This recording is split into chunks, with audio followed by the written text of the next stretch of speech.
नमः शिवाय। ओम नमः शिवाय।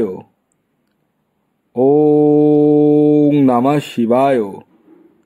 বন্ধুরা, 99 বছর পর এই 2025-এ 14ই মার্চ দোল পূর্ণিমার দিন হতে চলেছে বছরের প্রথম চন্দ্রগ্রহণ, যার ফলে এই 5 রাশির চাঁদের হাট কিন্তু বসতে চলেছে।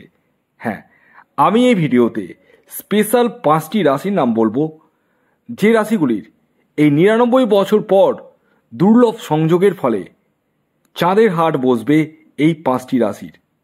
কোন সেই সৌভাগ্যশালী 5টি রাশি তা তো আমি আপনাদেরকে জানাবই, কিন্তু তার আগে এই চন্দ্রগ্রহণ কখন শুরু হচ্ছে, কখন শেষ হবে, আদৌ এই ভারতবর্ষ থেকে দৃশ্যমান কিনা, এই সমস্ত বিষয়ে আগে আমি আপনাদেরকে জানিয়ে দিই।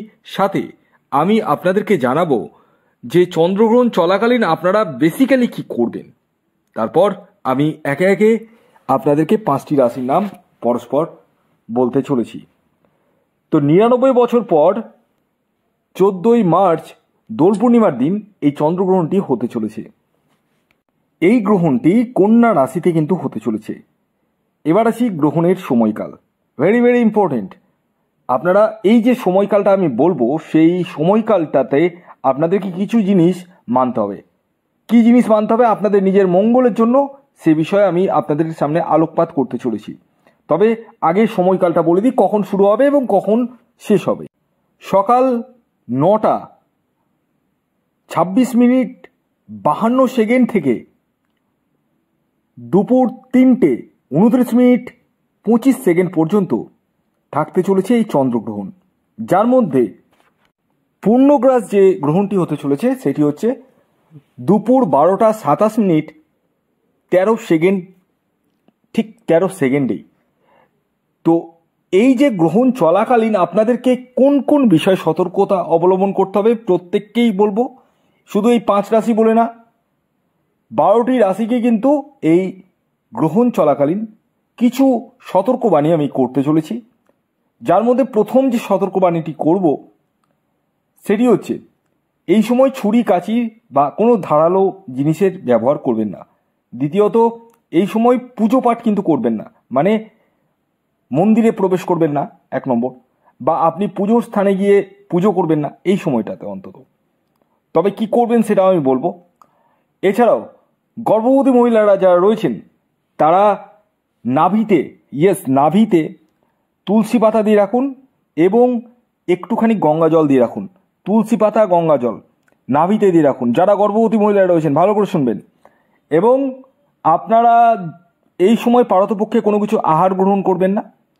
যদি করতেই হয়, জল ধরুন খেতেই হয়, তাদেরকে বলবো তুলসী পাতা দিয়ে, মানে যে জারে বা যে গ্লাসের মধ্যে জলটা খাবেন সেই গ্লাসে অলরেডি তুলসী পাতা এবং দিয়ে রাখবেন। সেটিকে গ্রহণ শুরু হওয়ার আগেই কিন্তু দিতে হবে।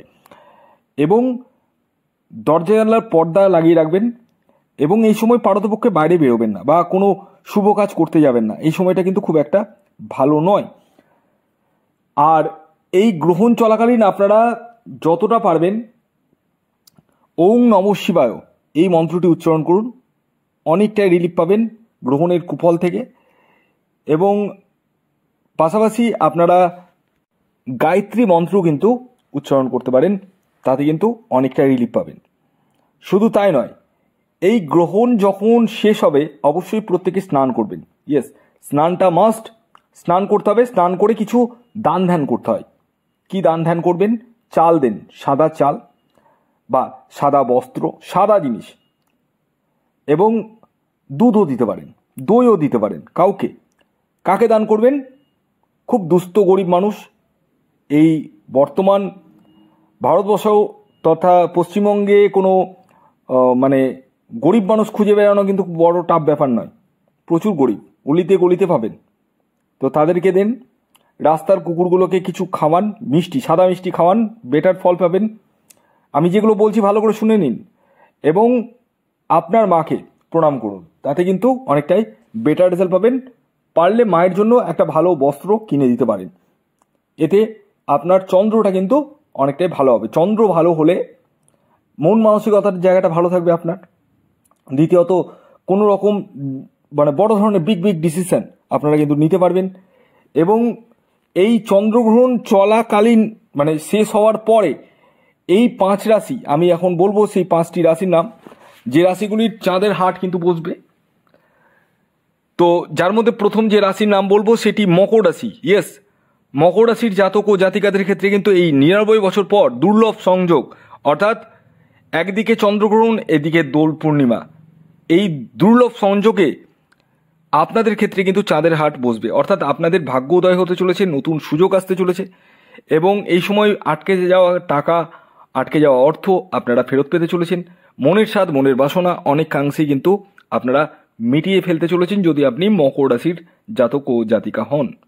এর পরবর্তী দ্বিতীয় যে রাশির নাম বলবো সেটি হচ্ছে বৃষ রাশি। বৃষ রাশির জাতক ও জাতিকা যদি আপনি হন, এই 99 বছর পর এই দুর্লভ সংযোগ, অর্থাৎ একে দোল পূর্ণিমা তারপর চন্দ্রগ্রহণ, এই দুটি মিলন ক্ষেত্রে আপনাদের জীবনে কিন্তু অভূতপূর্ব পরিবর্তন আসতে চলেছে এবং নতুন নতুন সুযোগ আসবে। এই সময় দাম্পত্য সুখ, নতুন অর্থপ্রাপ্তি, আকস্মিক অর্থপ্রাপ্তির জায়গাটা আসবে এবং পুরনো বকেয়া অর্থ আপনারা ফেরত পেতে পারেন এবং নতুন কোনো কিছুতে ইনভেস্টমেন্ট করতে পারেন, সেই জায়গাটা কিন্তু দেখতে পাওয়া যাচ্ছে। 3 নম্বর যে রাশির নাম বলবো সেটি হচ্ছে ধনুরাশি। ধনুরাশির জাতক ও জাতিকাদের ক্ষেত্রেও কিন্তু এই 99 বছর পর দুর্লভ চন্দ্রগ্রহণের ফলে আপনাদের জীবনে ভাগ্যোদয় হতে চলেছে, নতুন সুযোগ আসতে চলেছে এবং এই সময় আকস্মিক অর্থপ্রাপ্তির জায়গাটা দেখতে পাওয়া যাচ্ছে। এর পরবর্তী 4 নম্বর যে রাশির নাম বলবো সেটি সিংহ রাশি। সিংহ রাশির জাতক ও জাতিকা যদি আপনি হন, তাহলে এই 99 বছর পর দুর্লভ সংযোগে চন্দ্রগ্রহণের ঠিক দিন থেকেই কিন্তু আপনাদের জীবনে চাঁদের হাট বসতে চলেছে, অর্থাৎ আপনারাও হতে চলেছেন মহাকোটিপতি।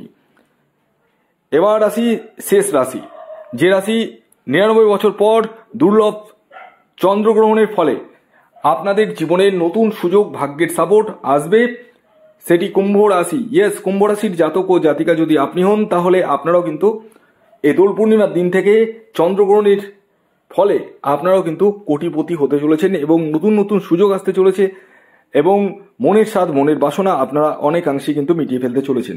ভিডিওটি এখনকার মতো এই পর্যন্ত। যদি ভিডিওটি ভালো লাগে অবশ্যই লাইক করে দিন, শেয়ার করে দিন, সাবস্ক্রাইব না করে থাকলে সাবস্ক্রাইব করে ফেলুন। ধন্যবাদ।